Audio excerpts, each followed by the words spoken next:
दोस्तों, तो कैसे हैं आप सभी। सबसे पहले तो आपसे नमस्कार, आदाब, सत श्री अकाल, वेलकम करता हूं आप सभी का फ्यूचर सर्वर पे रेट्स नॉलेज वाइडर।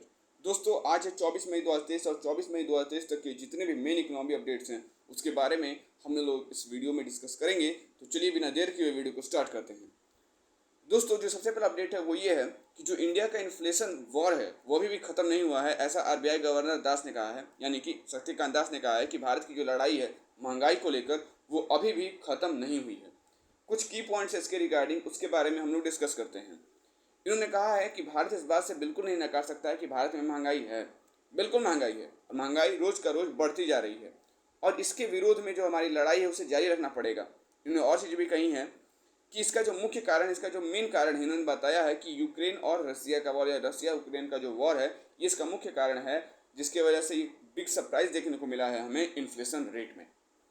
और इस इन्फ्लेशन से, इस महंगाई से ना केवल हम जूझ रहे हैं बल्कि हर एक देश जूझ रहा है। और इन्होंने कहा है कि जो सिचुएशन है बहुत ज़्यादा डायनेमिक है और ये जो वॉर है इन्फ्लेशन के अगेंस्ट ये अभी ख़त्म नहीं हुआ है। हमें अलर्ट रहने की आवश्यकता है और इसके नकारने का कोई कारण नहीं है, क्योंकि हमारे देश में महंगाई है और रोज़ का रोज़ यह महंगाई बढ़ती ही जा रही है। हमें देखना पड़ेगा कि कैसे एल नीनो फैक्टर जो कि है वो आगे क्या खेल दिखाता है, वो आगे क्या हमारे साथ क्या क्या चीज़ें होती हैं वो हमें देखनी होंगी, उस पर हमें अलर्ट रहना पड़ेगा। अब ये एल नीनो फैक्टर क्या होता है? बेसिकली ये एल नीनो फैक्टर बताता है कि फूड प्रोडक्ट की क्वांटिटी कम हो चुकी है, महंगाई जिसकी वजह से, या फिर यूँ कहें तो फूड प्रोडक्ट, एग्रीकल्चर प्रोडक्ट का प्राइस बढ़ चुका है और महंगाई आ चुकी है। ये मुख्यतः दो सेक्टर को, दो वर्गों को प्रभावित करता है या फिर इफेक्ट करता है। पहला तो आपका मैन्युफैक्चरिंग सेक्टर और दूसरा आपका ट्रांसपोर्टेशन सेक्टर। इस दो को ही अफेक्ट करता है और यही होता है आपका एल नीनो फैक्टर। और भी बात इन्होंने कही है कि ग्लोबल इन्फ्लेशनरी प्रेशर है, लेकिन हर एक जगह की अगर बात की जाए तो वो अपने ग्लोबल इन्फ्लेशनरी प्रेशर को क्या कर ले रहे हैं, सह ले रहे हैं, या यूँ कहें तो इस प्रेशर को कम कर दे रहे हैं। बट भारत में, या यूँ कहें तो भारत की जो इकोनॉमी है उसको अभी इस लड़ाई को जारी रखना पड़ेगा, क्योंकि भारत की इकोनॉमी इस प्रेशर को सह नहीं पा रही है, बल्कि इस प्रेशर और बढ़ते जा रहा है और ज़्यादा तेज़ी से बढ़ते चला जा रहा है। We had changed our priority to inflation over growth, and we had given some indication saying the RBI is monitoring the situation closely and we will not hesitate to act. इन्होंने और बातें कही। इन्होंने कहा है कि हम लोग अब ग्रोथ को प्रायोरिटी नहीं दे रहे हैं बल्कि महंगाई को कम करना या ख़त्म करने को प्रायोरिटी दे रहे हैं। The governor today also said the RBI will ensure adequate availability of liquidity to meet production requirement of the economy.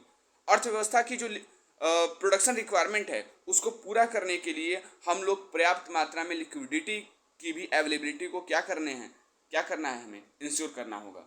ये भी बात शक्तिकांत दास ने कहा, जो कि आरबीआई के गवर्नर हैं। अब कुछ आगे बातें कर लेते हैं दूसरे अपडेट के बारे में।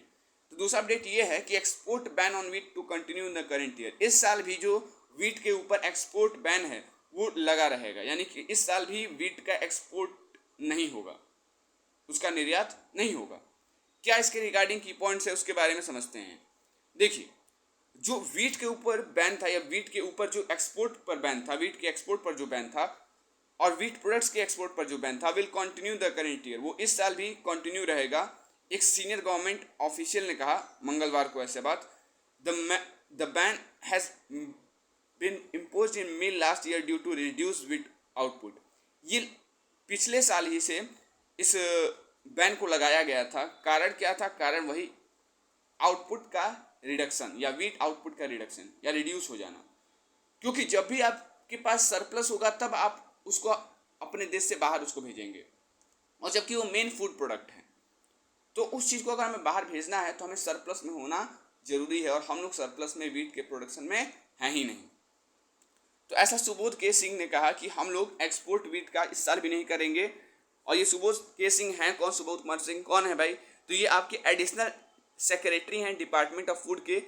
ये कहते हुए उन्होंने कहा कि कंट्री अभी प्राइमरी वीट एक्सपोर्टर, आप भी जानते हैं कि हमारा भारत देश जो है वो प्राइमरी वीट एक्सपोर्टर नहीं है, and has exported wheat only when, और भारत केवल तभी वीट एक्सपोर्ट करता है, या फिर कोई भी देश तभी कोई फूड प्रोडक्ट एक्सपोर्ट करेगा जो कि मेन फूड प्रोडक्ट है, जब सरप्लस हो। The centres procurement of wheat crucial for keeping it's wholesale rate under the control. जो सेंटर का प्रोक्योरमेंट है वीट को लेकर, ये जरूरी है उसके होलसेल रेट को कंट्रोल में रखने के लिए। इस वजह से इसका एक्सपोर्ट इस साल भी नहीं होगा।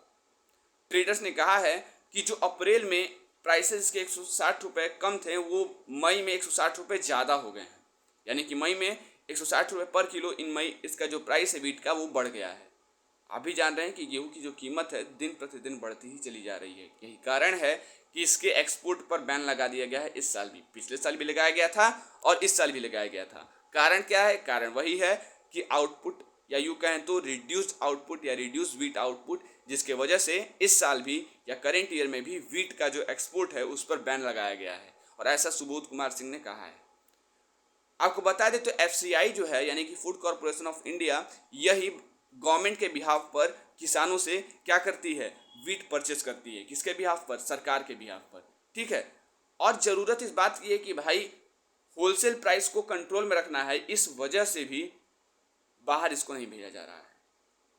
होलसेल प्राइस को कंट्रोल में रखना है, अदरवाइज वीट जो कि मेन फूड प्रोडक्ट है, जिसके वजह से आटा, जिसके वजह से आपका आटे की वजह से रोटी बनता है, ठीक है, तो ये वीट मेन प्रोडक्ट है, और इस वीट के मेन प्रोडक्ट होने की वजह से भारत सरकार इसका एक्सपोर्ट करना नहीं चाह रही है, क्योंकि वो चाहती है कि भारत की जो जनता है वो अफोर्डेबल प्राइस में इसको खरीद पाए, क्योंकि ये जितनी भी चीज़ें हैं ये सस्ती होती हैं बाकी प्रोडक्ट से, और ये अगर महंगी हो गई तो सोचिए कि जो ये मेन फूड प्रोडक्ट है वह भी महंगी हो जाएगी, तो यहाँ पे रहने में क्या हो जाएगा? यहाँ पे एक आम इंसान या फिर गरीब व्यक्ति भी उसको जीने के या फिर एक टाइम का खाना या एक टाइम का भोजन उसको नहीं मिल पाएगा। यही कारण है कि भारत सरकार ने इसके ऊपर एक्सपोर्ट पर बैन लगा दिया है, और बहुत सही डिसीजन लिया गया है। पिछले साल भी लिया गया है और इस साल भी लिया गया है। सही बात है, जब आपके पास खुद खाने के लाले पड़े हों तो आप दूसरे को क्या देने जाएंगे? तो यही कारण है कि एक्सपोर्ट पर बैन लगा दिया गया है ऑफ वीट। तो उम्मीद है ये सारी इन्फॉर्मेशन आपके लिए फ्रूटफुल होंगे। अगर वीडियो अच्छी लगी हो तो वीडियो को लाइक कीजिएगा। चैनल को अभी तक आपने सब्सक्राइब नहीं किया, चैनल को सब्सक्राइब करके बेल आइकन को दबाएं, ताकि जो भी अपडेट्स हमारे चैनल पे आए कहीं आपसे मिस ना हो जाएं। तो तब तक के लिए बने रहिए फ्यूचर सर्वर के साथ, with great knowledge rider, and तब तक के लिए आप सभी को हमारी टीम की तरफ से धन्यवाद।